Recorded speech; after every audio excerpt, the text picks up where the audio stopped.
ci doomu aadama beneen mbir bi imam ba léegi man ñun dañuy spécialiste jëm ci wàllu médecine mais suñu wàllu gëstu ak suñu wàllu liir dem na ba may ñu gis ne li nga xam ne mooy scientifique yi dañoo def benn lien entre li ñu tuddee l'alimentation ak la santé intestinale ak li ñu tuddee le bien-être mental li ma wax lu yéeme la imam ci wàllu koor ñu ne naka de doomu aadama su fekkee day woor ñu ne koor googu muy koor day permettre yaram bi mu libérer ay cellules yooyu muy libérer automatiquement cerveau bi lay dem attaqué ci xam nga la may rôle protéger le cerveau contre la dépression ba nga xam ni ko dootu mën a dof protéger le cerveau contre li nga xam ne moom lañ tuddee la démence ak l'anxiété mooy inquiétude stress yi nga xam noonu lay dal naka day am na ay cellules yoo xam ne koor rek boo ko mën a libérer ci doomu aadama pour mu mën a ñëw ba ci cerveau bi yow di la protéger ci mbir yooyu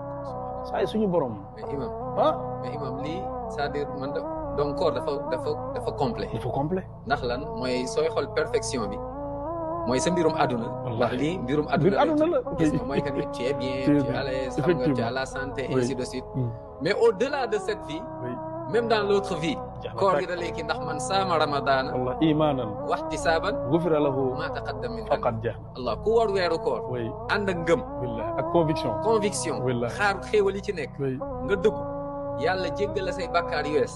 yonent bi sallallahu alayhi wa sallam ne perte na. koo xam ne weeru koor fekkee na ko te jéggaluñ ko ay bàkkaaram.